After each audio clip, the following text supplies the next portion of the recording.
안녕하세요. 저는 20대인 아들과 사는 50대 중반의 남성입니다. 항상 여기 사연을 듣기만 했는데 처음 사연을 보내려니 무슨 말을 어떻게 시작해야 할지 한참을 망설이다가 겨우 인사 한마디 적어보네요.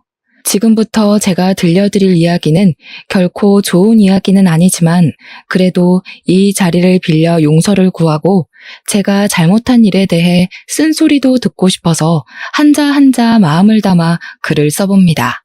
지금은 아들과만 살고 있지만 10년 전까지만 해도 저는 아버지, 어머니, 안사람, 큰딸, 작은 아들, 여동생 이렇게 7명이 함께 살고 있었어요. 저보다 6살이 어렸던 아내는 20대 중반의 어린 나이에 저 하나만 믿고 우리 집에 들어와 부모님을 모시고 살게 되었는데 당시 저는 사업을 키우느라 너무 바빠서 집에 거의 들어오지 못했습니다. 아내는 혼자 시부모님을 모시고 어린 2아이를 키우고 거기다가 성격이 예민한 여동생의 비위까지 맞추느라 정말 힘들었을 거예요. 하지만 저는 밖에서 일하느라 바쁘다는 이유로 아내의 답답하고 멍들었을 그 속을 제대로 헤아려 주지 못했습니다. 사실 저희 부모님은 뼛속까지 유교 사상이 각인된 분이세요. 글로 쓰자면 한도 끝도 없이 길어질 것 같아서 굳이 언급은 하지 않겠지만 여기 사연에 나오시는 못된 시부모님의 모든 모습을 다 가진 분이라고 생각하시면 될 것 같습니다. 이런 분을 어린 나이에 모시고 살던 아내는 점점 지치고 힘들어했고 저는 그런 아내를 마음으로는 안쓰러워했지만 제가 장남이니 분가는 생각하지도 않고 평생 부모님을 모시고 살아야 한다고만 생각했어요. 그래서 힘들어하는 어린 아내에게 조금 더 강해지라고 질책했고 부모님 앞에서는 부모님보다 더 아내에게 뭐라고 했습니다. 지금 생각해보면 부부는 동등한 관계인데 저는 항상 아내를 가르치려고 했고 아내를 저보다 아랫사람으로 생각했어요. 제 부모님과 제가 아내에게 크게 뭐라고 했을 때마다 어린 큰딸이 와서 우리 엄마한테 뭐라 하지 말라고 했지만 그러면 큰딸은 저희 어머니한테 어린 계집년이 어른한테 눈 똑바로 뜨고 말대꾸한다며 호되게 혼났고 이런 일이 반복되다 보니 아이들도 아내의 편에 설 수 없었습니다. 이렇게 집에 아무도 자신의 편이 없었고 항상 혼자 소갈이만 했던 아내는 유난히 햇살 좋았던 날 스스로 목숨을 끊어버렸어요. 당시 회사에 있던 저는 아내의 소식을 듣고 그동안 아무것도 하지 않았던 저 자신을 자책하며 바로 아내의 장례식장으로 달려갔습니다. 장례식장에는 저의 부모님과 장모님이 와 계셨어요. 장인어른은 우리가 결혼하기 전에 돌아가셨고 자식이라고는 아내 하나뿐이셨던 장모님은 자신보다 먼저 간 딸의 영정사진 앞에서 목 놓아 울고 계셨습니다. 그런데 어머니는 같이 산 며느리가 자신 때문에 스스로 목숨을 끊었음에도 모진 년, 우리 아들 인생 말아먹는 년이라며 욕설을 퍼붓고 계셨어요. 장모님은 어머니의 발언에 더는 화를 참지 못하시고 어머니의 머리채를 잡았고 아내의 장례식은 싸움터가 되었습니다. 제발 그만 좀 하세요. 도대체 제 아내가 아버지와 어머니한테 무슨 죄를 저질렀다고 그렇게 살아서도 죽어서도 못 괴롭혀서 안달이에요? 솔직히 저도 그렇고 아버지, 어머니 그리고 정아까지 그 누구도 시연이한테 뭐라고 할 자격 있는 사람 없어요. 우리가 시연이를 죽였어요. 우리가 죽였다고요. 이놈이 무슨 썩어 빠진 소리라고 앉아있어. 시연이 전년이 우리 집 말아먹으려고 결혼한 게 분명해. 에이, 재수없는 붙은 년. 너도 저딴 재수없는 년 잊어버리고 새로운 여자 만나서 얼른 재혼해. 내가 이 나이 먹고 며느리년 장례식을 치르는 게 말이나 되니? 너는 며느리 장례식을 치르는 이 애미가 불쌍하지도 않아? 사돈, 진짜 너무하시네요. 어떻게 사람이 돼서 그래요? 우리 시연이 결혼 전에는 정말 밝고 명랑한 아이였어요. 그런데 그 집 들어가서 살면서 이렇게 된 거잖아요. 얼마나 애를 쥐잡듯이 잡았으면 자식도 있는 애가 제 목숨을 스스로 끊었겠어요. 그리고 정서방, 자네는 그 어린아이를 데리고 살겠다고 갔으면 자네가 알아서 잘 지켜줬어야지. 어떻게 애가 이 지경이 되도록 모른 척 할 수가 있는가? 어떻게 세상에 하나뿐인 내 딸을 죽일 수가 있어? 어떻게?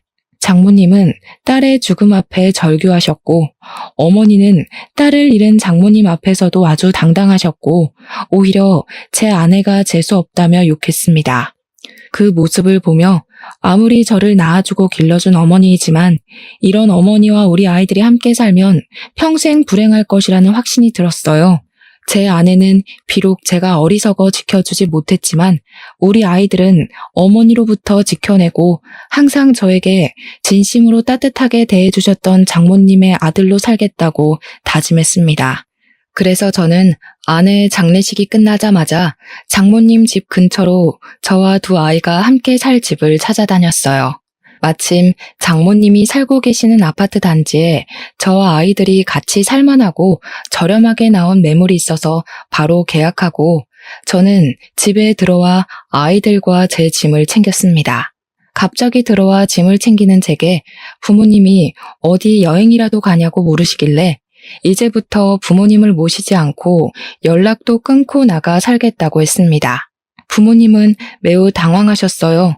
어머니는 저를 말리시며 며느리도 죽은 마당에 누가 이 집에서 밥을 차리고 살림을 꾸려나가냐고 하며 허튼 소리 말고 빨리 재혼할 여자나 찾으라고 하셨습니다. 며느리가 자신 때문에 죽었는데 슬퍼하거나 죄책감을 느끼기는커녕 바로 일 시키고 부려먹을 새로운 며느리를 찾는 어머니의 모습을 보니 그동안 제 앞에서 웃어주시던 그 어머니가 맞나 싶었어요. 저는 더는 싸울 가치도 느끼지 못하고 어머니를 뿌리치고 그 집을 나가버렸습니다. 아이들에게는 학교 끝나면 할머니 집으로 가지 말고 새로운 집 주소를 알려주며 이곳으로 오라고 했어요. 그날 저녁 학교를 마치고 집에 온 아이들에게 이제부터 여기서 우리끼리 산다고 말했습니다. 그러자 큰딸이 제게 소 잃고 외양간 고친다더니 엄마도 돌아가신 마당에 인제 와서 이렇게 나와서 살면 무슨 소용이 있냐고 했어요. 그러면서 엄마가 힘들 때는 쳐다보지도 않더니 엄마가 돌아가시고 나니까 이제야 엄마가 그리도 원했던 분가를 하냐며 엄마를 죽게 만든 건 아빠라고 소리를 치고 악을 쓰며 울기 시작했습니다.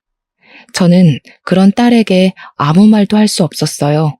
딸의 말은 제가 반박할 수 없을 정도로 완벽히 맞는 말이었으니까요.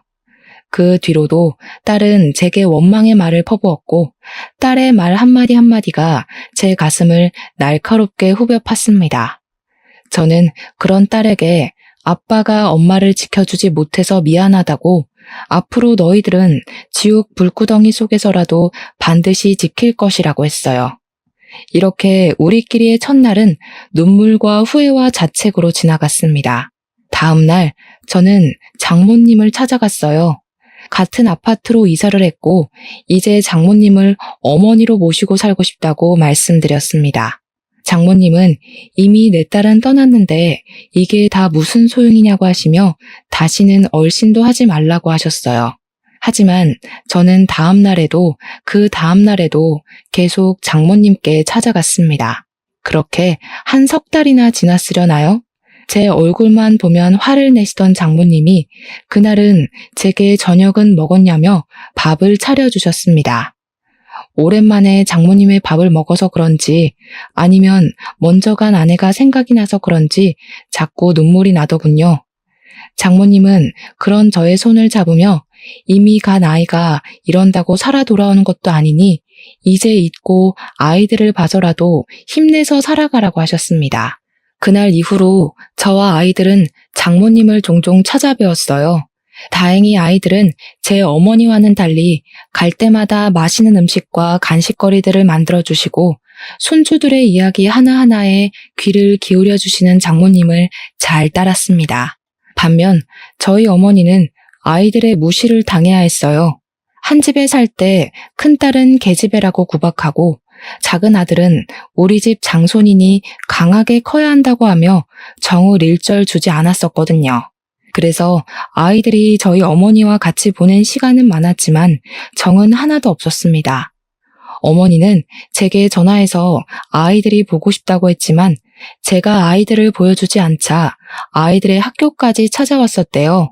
하지만 아이들은 어머니를 철저히 무시했고 어머니의 전화도 아예 수신 차단을 해놨습니다. 이렇게 장모님과는 가까이 지내고 어머니와는 연을 끊은 채 아이들도 저도 그럭저럭 살고 있었어요. 아니, 겉으로는 그럭저럭 좋아 보였을지 몰라도 속은 썩어 문드러져 있었습니다. 특히 큰딸은 어릴 때부터 엄마와 결혼한다고 말하고 다닐 정도로 아내를 엄청 사랑했던 아이였어요. 큰딸에게 엄마는 단순한 엄마가 아닌 하늘이고 우주 같은 존재였죠. 그런 존재가 한순간에 사라져서인지 큰딸은 여전히 많이 힘들고 위태로워 보였습니다. 저와는 말도 하려 하지 않았고 집에서도 방문을 닫고 혼자서만 지내려고 했어요. 제가 먼저 다가가려고 해도 밀쳐내기만 하니 뭐 어찌할 도리가 없었습니다. 지금 큰딸의 눈에는 제가 자신의 하늘을 무너뜨린 역적이고 죄인일 뿐이니까요. 그래도 당시 초등학생인 작은 아들이 제 옆에서 저를 항상 위로해주고 챙겨주어서 참 고마웠네요. 그렇게 시간이 흘러 어느덧 큰딸이 중학교를 졸업하고 고등학교에 입학했습니다. 저는 앞으로 큰딸을 대학교도 보내고 시집도 보내려면 돈을 더 많이 벌어야겠다는 생각에 사업을 더 확장시켰고 주말에도 계속 일했어요. 그리고 제가 집에 없는 시간에 장모님께서 우리 집에 오셔서 아이들의 밥을 챙겨주셨고 아이들의 엄마가 되어주셨습니다. 장모님의 도움을 받아서인지 저의 사업은 점점 더 잘 되었고 1년 후에는 적지 않은 돈을 모을 수 있게 되었어요. 이렇게만 계속 간다면 나중에 큰딸을 시집 보낼 때 부족하지 않게 보낼 수 있다고 생각하며 혼자 아주 많이 뿌듯해했습니다. 그러던 어느 날 회사에 있는데 장모님한테 전화가 왔는데 큰딸이 뭔가 이상하다는 거예요.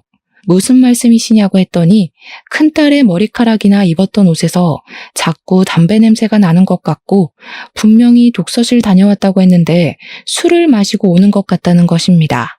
게다가 우연히 핸드폰을 보게 되었는데 친구와 나눈 대화에는 심한 욕설이 엄청 많았다고 해요. 아무래도 질이 나쁜 친구를 사귄 것 같다면서 걱정이 된다고 하셨습니다. 원래 큰딸은 중학교 때까지만 해도 전교에서 5손가락 안에 들 정도로 엄청난 모범생이었고 욕은커녕 말도 항상 예쁘게 하는 아이였어요. 중학교 때 담임 선생님도 큰딸은 이대로만 잘한다면 크게 성공할 것이라고 했습니다. 그랬던 큰딸이 술, 담배를 하고 욕설을 한다니 믿어지지 않았어요. 저는 큰딸을 어찌해야 좋을지 몰라 중학생 딸을 키우고 있는 사무실 여자 과장에게 물어보니 여자아이들은 남자아이들과 달라서 크게 혼내면 안 되고 진솔한 대화를 해야 한다고 했습니다. 한두 번 말고 꾸준히 오랜 시간에 걸쳐서 대화를 나누며 아이에게 확신과 신뢰를 줘야 아이의 마음이 열리고 그래야 아이의 행동을 변화시킬 수 있다고 했어요. 그 말을 듣고 저는 아이들과 외식을 하며 이야기를 나눠보기로 했습니다. 작은 아들에게 연락하니 아들은 당연히 좋다고 했지만 큰딸은 독서실 가서 공부해야 한다고 안 된다고 했어요. 저는 그래도 큰딸에게 오늘 하루만 가족끼리 시간을 보내자고 하며 나오라고 부탁했고 큰딸은 제 말에 노력해보겠다고 했습니다. 그날 저녁 저는 회사 업무를 일찍 마치고 아이들과 만나기로 약속한 음식점으로 갔어요. 작은 아들은 외식할 생각에 신나서 나왔지만 큰딸은 시간이 지나도 오지 않았습니다. 전화해도 받지 않았고 문자를 해도 답이 없었어요. 작은 아들이 너무 배고파해서 음식을 먼저 시켜서 둘이 먹기 시작하는데 큰딸한테 문자가 왔습니다. 오늘 공부해야 하니 못 갈 것 같다고요. 원래는 큰딸의 속마음을 들어보려고 만든 자리였는데 결국 큰딸은 얼굴도 보지 못했습니다. 그날은 공부할 것이 많다며 큰딸이 밤늦게 들어왔고 그 시간이라도 이야기를 해보려 했지만 자신의 방문을 닫고 들어가 버렸어요. 저는 방문을 두드리며 잠깐 할 말 있다고 했으나 큰딸은 피곤하고 머리 아프다며 저의 대화를 피하려고만 했습니다. 굳게 닫힌 딸의 방문이 꼭 딸아이의 마음 같아 너무 서글펐고 아내가 너무 보고 싶었어요. 제가 아내에게 조금만 신경을 써줬다면 딸이 이러지는 않았을 것 같다는 생각에 지난날에 제가 너무 한심스럽고 미웠습니다. 다음 날 저는 평소처럼 새벽부터 일어나 회사에 가서 일하고 있었어요. 점심시간이 조금 안 된 시각에 한창 바쁘게 일하고 있는데 큰딸 담임 선생님한테 전화가 왔습니다. 큰딸이 학교에서 담배를 피웠다는 거예요. 그리고 여러 가지 문제로 상담을 해야 할 것 같은데 한번 학교에 오실 수 있냐고 했습니다. 저는 선생님만 괜찮으시다면 지금 당장이라도 가겠다고 했어요. 선생님은 그럼 오후 3시에는 수업이 없으니 그때 오라고 하셨습니다. 오후 3시. 큰딸의 담임 선생님을 만나서 교무실로 찾아갔어요. 담임 선생님은 저에게 조심스럽게 중학교 때 어머니가 돌아가셨다고 알고 있는데 맞는지 물어보셨습니다. 맞다고 하니 어머니의 죽음으로 아이가 큰 상처를 입었는지 영 마음을 못 잡고 방황하려는 모습이 보인다고 했어요. 그리고 학교에서 담배를 피우기도 하고 가끔 등교할 때 보면 술을 먹고 오는지 술 냄새가 확 날 때도 있는데 혹시 모르셨냐고 하셨습니다. 사실 돈 버느라 바빠서 아이가 술, 담배 하는 것도 몰랐다고 했는데 이 말을 하는 저 자신이 너무 미련해 보였어요. 나 때문에 아내가 죽었는데 또 나 때문에 딸이 망가지는 것 같았고 이런 것도 가장이고 아빠인가 싶었습니다. 제가 눈물을 보이자 선생님은 휴지를 건네주시며 부모님의 죽음이 아이에게는 큰 상처로 다가와 방황하기도 하니 너무 자책하지 말라고 하셨어요. 그러면서 큰딸이 중학교 때는 공부를 참 잘했고 성실했으니 곧 돌아올 것이긴 하지만 집에서 아이와 진솔한 대화를 하고 아이의 마음을 잘 보듬어주고 잘 챙겨주라고 신신당부를 하셨습니다. 그날 저는 바로 집에 와서 딸아이의 책상에 앉아 마음을 담은 편지를 썼어요. 저와는 말을 하려고 하지 않으니 글이라도 쓰면 저의 진심을 알아줄까 싶은 생각에 초등학교 이후로는 써보지 않은 편지를 썼습니다. 엄마 일에 대한 사과부터 시작해서 네가 망가지는 것을 원하지 않으니 우리 앞으로 잘 살아보자고 썼어요. 그날 밤 딸아이는 집에 와서 언제나 그랬듯 방문을 닫고 방에 들어갔습니다. 한동안 조용한 것을 보니 큰딸이 제가 쓴 편지를 읽어보는 듯 했어요. 편지를 읽은 딸아이가 무슨 말을 하든 답으로 편지를 쓰든 할 것으로 기대했는데 그날도 다음 날도 다다음 날도 딸의 답은 없었습니다. 힘이 빠지기는 했지만 사무실 여자 과장이 아이의 마음을 돌리기까지 시간이 오래 걸린다고 했으니 그 시간의 힘을 믿어보기로 하고 저는 다음 날도 다다음 날도 답장이 없는 편지를 매일 썼어요. 그러나 딸은 편지를 읽어도 답을 주지 않았고 나중에 딸아이 방의 휴지통을 보니 제가 쓴 편지를 찢어버리기까지 했습니다. 큰딸은 저에 대한 분노가 제 생각보다 훨씬 더 큰 것 같았어요. 그렇게 한 달이나 지났을까요? 그날은 회사에서 일찍 퇴근하고 장모님이 큰딸의 팔을 잡아 끌며 집에 오셨습니다. 장모님, 무슨 일이세요? 우리 미나가 무슨 잘못이라도 했나요? 자네 도대체 미나를 보는 건가 마는 건가? 아니 세상에 미나가 밖에서 뭘 하고 있었는지 알아? 제 친구 돈을 뺏고 친구들의 뺨을 때리고 있었어. 게다가 입에는 담배를 물고 말이야. 나는 뉴스에서 나오는 학교 폭력 같은 내용 다 다른 세상의 이야기인 줄 알았어.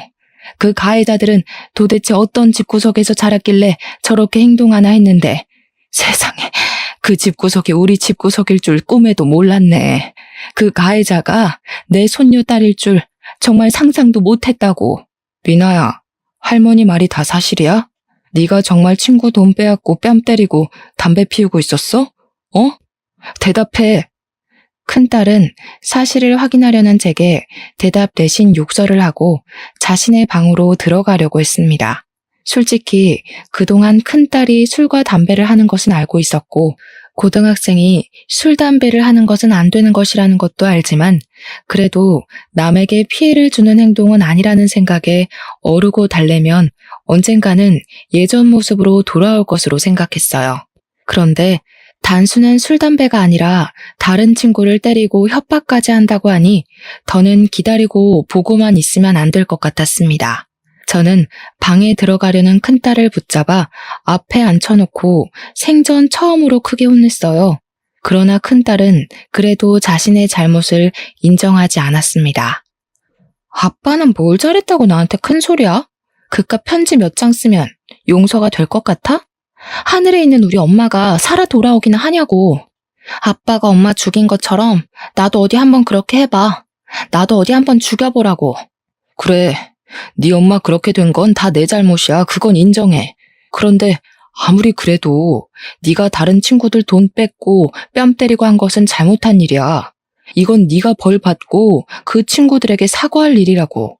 내가 보고 배운 게 이런 것뿐인 걸 어떡해? 아빠가 그놈의 회사 키운다고 밖에 나가 있을 동안 우리 엄마는 맨날 아빠의 그 잘난 엄마한테 뺨 맞고 욕먹었어. 나는 아빠의 엄마라는 사람한테 그런 것만 보고 배웠다고. 그러니까 내가 이렇게 된 것은 다 아빠 때문이야. 엄마가 아빠만 만나지 않았어도 이런 일은 없었을 거 아니야. 차라리 엄마를 죽인 것처럼 나도 죽여줘. 하늘에서 엄마랑 같이 살 테니까 죽여달라고. 큰딸은 제가 자신의 아빠인 것을 원망하며 자신을 죽여달라고까지 했습니다. 저 자신보다 더 귀하게 여긴 자식이 자신을 죽여달라는 이야기를 듣는 순간 저는 이성을 잃었고 저도 모르게 큰딸의 뺨을 때렸어요. 아무도 예상치 못했던 저의 행동에 순간 정적이 흘렀습니다. 큰딸 역시 저한테 뺨을 맞았다는 것이 믿기지 않은지 뺨을 붙잡고 원망과 당황스러운 눈빛으로 저를 노려보고 있었어요.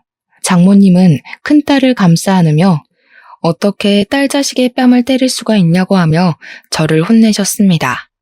그러고는 큰딸을 안고 방으로 들어가셔서 큰딸을 달래셨고 큰딸은 큰 소리로 울음을 터뜨렸어요. 큰딸에게 미안함과 동시에 그래도 이 자리에 장모님이 같이 계셔서 참 다행이라는 생각이 들었네요. 다음 날 저는 회사에서 오늘 집안일로 못 나간다고 말한 뒤 큰딸의 팔을 잡고 학교로 같이 갔습니다. 담임 선생님께 양해를 구한 후 큰딸의 반으로 찾아가 그동안 큰딸에게 괴롭힘 당했던 학생들을 불러 모아 그들 앞에서 무릎을 꿇고 사과를 했어요. 큰딸은 아주 못마땅한 표정을 지었지만 제가 억지로 사과를 시키고 다시 교무실로 갔습니다. 교무실에서도 딸을 잘못 교육해서 선생님들의 심려를 끼쳐 죄송하다고 진심으로 사과를 한 뒤 큰딸을 자퇴시켰어요. 그리고 집에 와서 큰딸을 방에 넣고 방문을 걸어 잠그고 잠금 장치로 아예 나오지 못하게 했습니다. 큰딸에게 진심 어린 사과를 할 때까지 이 방문 못 열어준다고 했고 저는 그 앞을 지켰어요. 점심시간 정도 되었을 때 큰딸이 갑자기 화장실이 가고 싶다는 말에 어쩔 수 없이 방문을 열어주었습니다. 저는 솔직히 반나절이나 방에 갇혀 있었으니 어느 정도 마음이 누그러졌을 것으로 생각했는데 큰딸은 아니었어요. 방문을 열어주자마자 바로 현관으로 뛰어가더니 그대로 집을 나가버렸습니다. 붙잡으려 했지만 얼마나 날쌔고 빠른지 금세 제 시야에서 사라져버렸어요. 처음에는 경찰에 실종 신고라도 할까 했는데 어차피 돈과 핸드폰도 없이 나갔으니 조만간에 다시 돌아올 것으로 생각했습니다. 역시나 저의 예상대로 일주일 뒤 딸이 거짓골로 집에 나타났어요. 일단 저는 배고팠을 큰딸에게 밥을 차려주었고 큰딸은 제가 차린 밥을 허겁지겁 먹었습니다. 밥을 다 먹은 큰딸에게 고등학교 자퇴를 하기는 했지만 그래도 고등학교 졸업은 해야 하지 않겠냐고 하며 일단 검정고시로 졸업장만 따라고 했어요. 그렇게 하고 나면 그 뒤로는 제가 크게 터치 안 하고 모아주겠다고 했습니다. 큰딸은 밖에서 호되게 고생을 하고 와서 그런지 제 말에 순순히 동의했어. 저는 큰딸에게 검정고시 책을 사다 주었고 큰딸은 집에서 공부하기 시작했습니다. 원래 공부를 아예 못하던 아이는 아니라서 그런지 바로 다음 해 검정고시에 합격하여 고등학교 졸업장을 딸 수 있었어요. 저는 졸업장을 딴 후로 마음을 먹고 일이든 공부든 시작할 줄 알았습니다. 그러나 큰딸의 방황은 여전히 끝나지 않았어요. 큰딸은 밤만 되면 나가서 친구들을 만나 술을 먹고 다녔습니다. 저는 큰딸에게 그래도 한 번뿐인 젊은 시절인데 술만 먹고 다닐 것이냐고 하며 공부를 못했던 것도 아니니 차라리 대학교에 가라고 했어요. 큰딸은 무슨 대학교냐고 하며 공부하기 싫다고 하길래 그럼 직업 전문학교 같은 곳에서 제빵이나 미용을 배워보라고 했습니다. 그랬더니 미용에는 관심이 있다며 미용 기술을 배워보고 싶다고 하길래 바로 미용학원을 등록해줬어요. 저는 학원만 등록하면 알아서 배울 줄 알았는데 그 후에도 미용 가위와 같은 재료가 필요하다며 돈을 달라고 했습니다. 큰딸이 마음을 잡고 한다는데 당연히 해줘야겠다는 생각이 들어 저는 딸이 원하는 대로 돈을 주었어요. 그런데 분명히 미용 학원을 간다고는 하는데 매일 술을 먹고 돌아다니는 것 같았습니다. 그리고 저는 분명히 재료값을 다 보내주었는데도 매달 카드값이 엄청나게 나왔고 옷마다 담배 냄새가 너무 많이 났어요. 원래 큰딸이 담배를 피우는 것은 알았지만 이것은 단순히 담배를 피운 정도가 아니라 담배 연기에 샤워했나 싶을 정도로 너무 심하게 냄새가 나는 거예요. 미용 학원에 다니는 것 같지도 않고 도대체 매일 어디를 가나 궁금해서 회사에 출근한 척하며 딸의 뒤를 몰래 밟았습니다. 딸은 미용 학원을 간다고 해놓고서는 미용 학원에서 그리 멀지 않은 도박장을 다니고 있었어요. 저는 큰딸이 도박장에 들어가려는 순간 큰딸을 붙잡고 이런 곳에 2번 다시 다니지 말라고 했습니다. 큰딸은 자신이 고등학교 졸업장만 따면 뭘 하든 아무 터치도 하지 않는다고 해놓고서는 왜 뭐라고 하냐며 저를 밀치고서는 도망갔어요. 바로 잡으려고 했지만 놓쳐버렸고 당연히 제 전화는 받지도 않았습니다. 저는 일단 집에 가서 딸을 기다렸어요. 하지만 밤이 늦도록 딸은 집에 들어오지 않았고 저는 반드시 얼굴을 보고 대화를 해야겠다는 생각에 뜬 눈으로 밤을 새웠습니다. 다음 날까지도 딸이 들어오지도 않고 연락되지도 않아 경찰에 신고해야겠다는 생각에 경찰서로 가려고 했어요. 경찰서로 가기 전에 혹시 딸이 있을까 싶어 어제 갔던 도박장에 가보았습니다. 도박장 앞에 딸이 있긴 있었어요. 그런데 어딘가를 멍하게 보고 혼이 나가 있었습니다.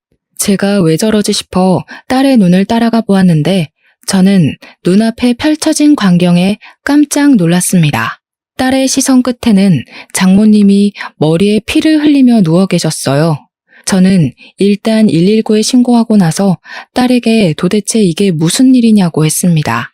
딸은 횡설수설하며 그냥 할머니가 들어가지 말라고 해서 살짝 할머니를 밀쳤는데 할머니가 이렇게 되어버렸다고 하는 거예요.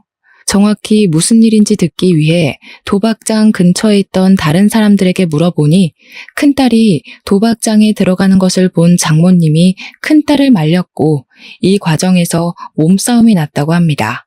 그러다가 큰딸이 장모님을 밀쳐서 넘어지셨는데 바닥에 있던 돌멩이에 장모님의 머리가 세게 부딪힌 거예요.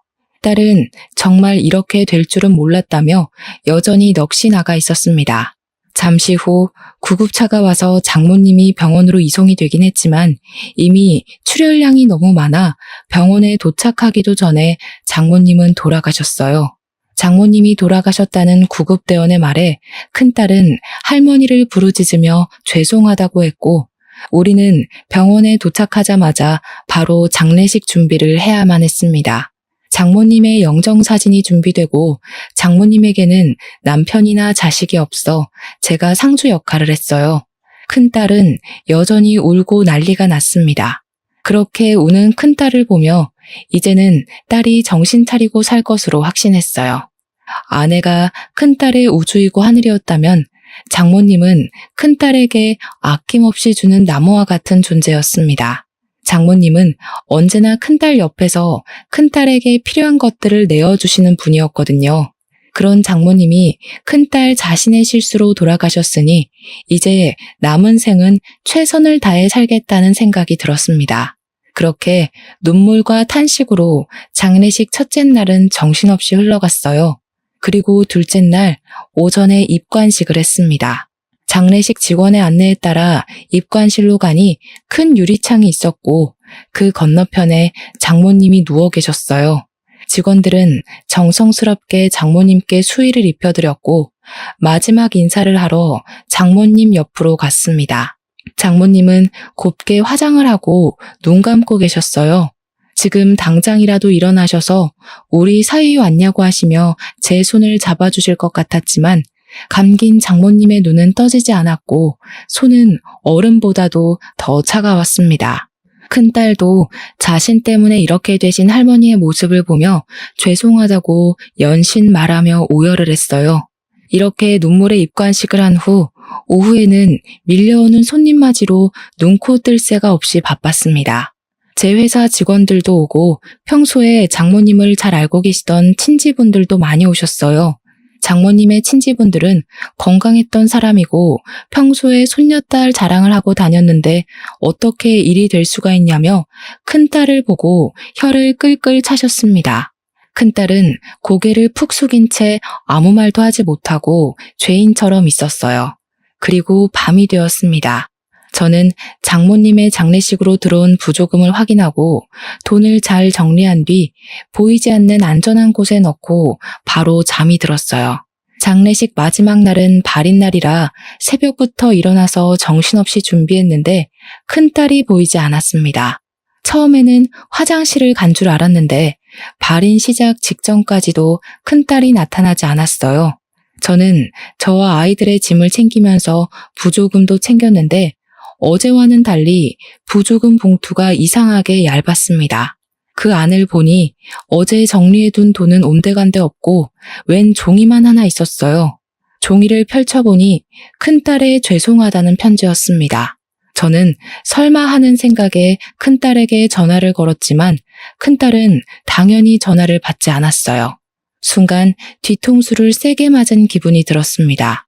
직원에 서둘러야 한다는 말에 다시 정신을 가다듬고 이 상황을 정리해보니 정신을 차린 줄만 알았던 큰딸이 자신 때문에 돌아가신 할머니의 부조금을 가지고 도망을 간 것이에요.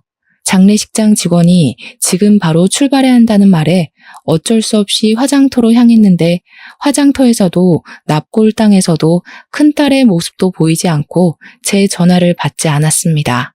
모든 장례식 일정이 마치고 저녁에 집에 와서도 큰딸은 전화를 받지 않았고 집에 들어오지도 않았어요. 저는 큰딸에게 돈은 다 가져가도 상관없으니 그냥 집에만 들어오라고 문자를 보냈지만 아무 답이 없었습니다. 그래도 고등학생 때처럼 언젠간 돌아오겠지라는 마음으로 기다렸는데 한 달이 지나도 큰딸의 연락은 오지 않았어요. 그렇게 한 달 후 저는 이제 큰딸을 제 자식으로 생각하지 않기로 했습니다. 저는 최선을 다해서 큰딸의 마음을 돌리려고 했는데 큰딸이 저의 마음을 받아주지 않고 오히려 페루나 같은 일만 저지르고 다니니 더는 참을 수가 없었어요. 그래서 이제 고등학생이 된 작은 아들에게 누나가 저지른 일을 이야기했습니다. 사실 그동안 큰딸의 잘못을 작은 아들에게 한 번도 말하지 않았어요. 아무래도 자신의 누나이기도 하고 이번 일을 계기로 큰딸이 바뀔 것이라 확신을 했기 때문에 굳이 작은 아들에게 누나의 잘못을 말할 필요는 없다고 생각했습니다. 그러나 지금 상황이 이렇게까지 되어버린 이상 작은 아들도 이 모든 사실을 다 알아야겠다는 생각이 들었어요. 작은 아들에게 그동안 있던 모든 이야기를 하니 어떻게 누나가 그럴 수 있냐며 누나를 신고하자고 했습니다. 저는 그런 작은 아들에게 그깟 얼마 되지 않은 돈을 인간도 아닌 사람에게 받아서 뭐 할 것이냐고 하며 이제 아예 누나 없는 셈치라고 했어요. 그리고 저는 집에 있던 큰딸 사진들을 다 찢어 없애버렸습니다. 아무리 엄마를 잃은 슬픔이 커도 정도껏 해야지 자신 때문에 돌아가신 할머니의 부조금을 들고 달아난 자식을 더는 제 자식으로 두고 볼 수는 없었어요. 이제 그 몇 푼 안 되는 부조금을 가지고 간 딸이 죽든 말든 저는 쓰지 않으리라 다짐했고 작은 아들 역시 저의 생각에 동의했습니다. 그 뒤로 우리는 처음부터 큰딸이라는 존재는 없던 것처럼 둘이 서로 의지하며 살았어요. 그 뒤로 제 작은 아들은 제가 아무것도 신경을 써주지 못해도 알아서 공부해서 전교 1등까지 했습니다. 게다가 제가 일이 늦게 끝나 피곤할 때는 작은 아들은 저를 위해 술 안주거리를 만들어주고 가끔은 집안일도 도와주는 기특하고 속이 깊은 아이예요. 제가 그동안 큰딸로 인해 받은 상처를 작은 아들에게 치유받았고 아무리 살기 힘들어도 작은 아들 덕분에 많이 웃고 살았답니다. 그렇게 몇 년이 흘렀어요. 아들은 어느덧 고등학교를 졸업하고 서울에 있는 꽤 유명한 대학교에 전액 장학금을 받고 입학했습니다. 대학교 입학식 날 이제 자신이 열심히 공부도 하고 돈도 벌어서 저를 호강시키겠다고 하는데 혼자 자란 아들이 기특하기도 하고 안쓰럽기도 해서 괜히 울컥하더라고요. 하늘에 있는 제 아내가 이렇게 듬직하게 잘 자란 아들을 보면 얼마나 뿌듯할까 싶었습니다. 제가 하던 사업 역시 잘 되어서 지방에 지점까지 생겼고 저는 바쁘지만 소소한 행복이 있는 날들을 살고 있었어요.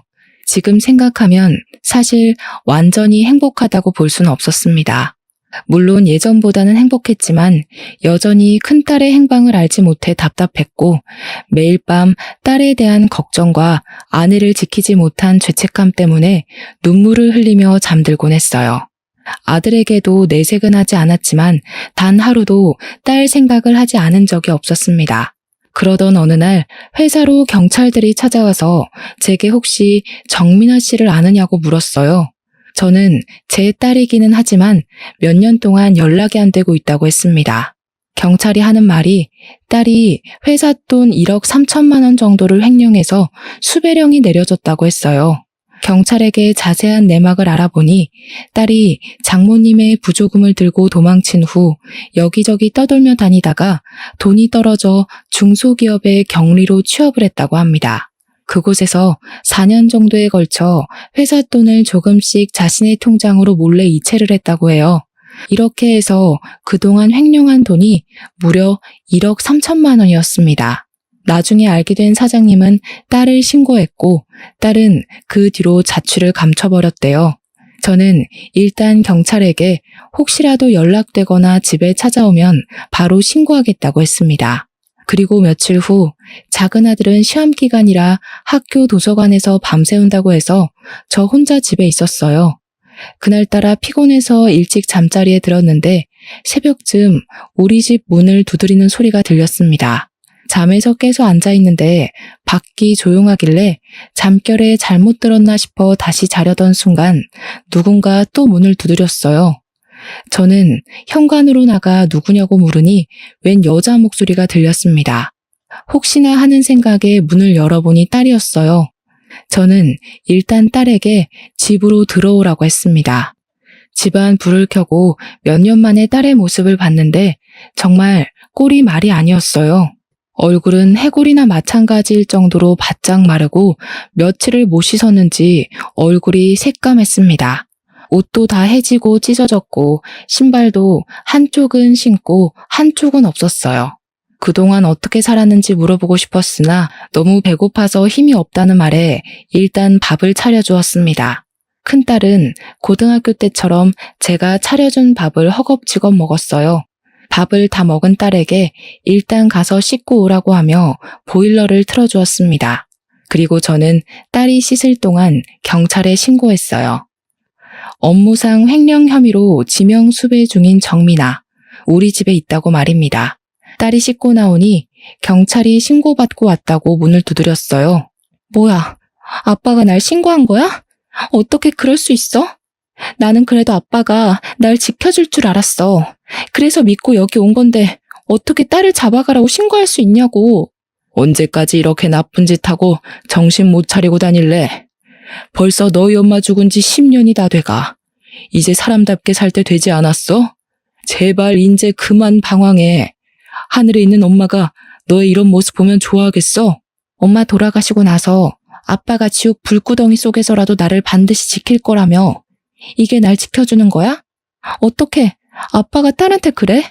어떻게 날 감옥이라는 불구덩이에 밀어넣을 수가 있냐고. 네가 지금 이렇게 사는 거, 그게 바로 지옥 불구덩이야. 나는 이제 너의 아빠로서 네가 스스로 만든 이 지옥 불구덩이에서 너를 꺼내야겠다. 너를 감옥에 보내는 나는 어디 속이 편할 줄 아니? 네가 그렇게 도망간 이후로 하루도 빠짐없이 너 생각했어. 부디 이상한 곳에 가지 않고 안전한 곳에서 잘 살아있기를 빌고 또 빌었단 말이야. 그런데 너는 여전히 정신 못 차리고 회사 돈을 횡령해? 이미 수배령까지 떨어진 마당에 이렇게 도망 다니면 네가 편히 살 수 있을 것 같아? 이제 네가 스스로 만든 그 지옥 불구덩이에서 나와서 죗값 다 받고 나서 마음 편히 행복하게 살아. 제발 부탁이다. 저는 이 말을 큰딸에게 하고 대문을 열었습니다. 문 앞에는 출동한 경찰들이 대기하고 있었고 바로 집에 들어와 큰딸을 붙잡았어요. 큰딸은 못 가겠다고 발버둥을 쳤지만 바로 경찰들에게 붙잡혀 검찰로 송치되었고 징역 1년 6개월을 선고받았습니다. 그렇게 저는 큰딸을 제 손으로 직접 감옥에 보내게 되었어요. 큰딸의 형이 확정된 날 저는 집에서 목 놓아 울었습니다. 아무리 연을 끊은 자식이라고는 하지만 그래도 제 자식이 감옥에 들어갔는데 마음 편할 부모가 세상 어디에 있겠습니까? 얹어간 아내에게도 미안하고 장모님께도 너무 죄송스러웠어요. 그나마 다행인 건 어제 큰딸에게 편지가 왔는데 밖에서 도망다니며 살 때보다 지금이 더 마음이 편하다고 합니다. 그러면서 큰딸은 감옥에서 나오면 이제 정신 차리고 아버지와 함께 열심히 산다고 하는데 눈물을 머금고 큰딸을 감옥에 보낸 것이 잘된 일이라는 생각이 들어요. 이렇게 저는 저의 무심함과 무능력함으로 아내를 먼저 하늘에 보내고 큰딸은 감옥에 보내버렸습니다. 아내를 하늘에 보낸 건 후회되지만 큰딸을 감옥에 보낸 건 후회되지 않아요. 큰딸이 자신의 죗값을 다 받고 세상에 다시 나와 제대로 된 사람 구실을 할 때까지 저는 큰딸을 도와주며 힘내서 살아갈 것입니다. 그래야 나중에 하늘에서 제 아내를 다시 만났을 때 아내를 떳떳하게 볼 수 있을 것 같아요. 사연을 쓰다가 창문을 보니 오늘 날씨가 참 좋습니다. 이렇게 좋은 날 다시는 오지 못할 소풍을 떠난 아내가 너무 보고 싶네요. 아내는 그 젊고 고운 나이에 저 세상에 간 후로 제 꿈에서조차 한 번도 나타나지 않았습니다. 그런 아내가 조금은 원망스러울 때도 있지만 한편으로는 결혼 후 한 번도 도움이 되지 못한 제가 얼마나 미웠으면 이렇게 나타나지 않나 싶기도 해요. 오늘 이 사연을 통해 지켜주지 못한 저의 마지막 사랑인 아내에게 진심으로 사과하고 싶습니다. 부디 저의 이 이야기가 하늘에까지 닿아 아내가 저의 사과를 받아주어 오늘 밤 꿈에는 꼭 나와줬으면 좋겠어요. 그리고 감옥에 있는 제 딸에게도 아빠가 도움이 되지 못해 미안하고 앞으로는 큰 딸의 인생에 도움이 되는 아빠가 되겠다는 말을 전하고 싶습니다. 또 제 목숨보다도 더 사랑한다는 말을 꼭 하고 싶어요. 장남이라는 허울을 뒤집어 쓰고 제 가족조차도 지켜내지 못했던 지난 잘못을 교훈 삼아 앞으로는 제게 남은 딸과 아들을 온전히 지키며 현명한 가장이 되도록 노력하겠습니다. 저의 사연은 여기까지입니다. 부족한 글솜씨라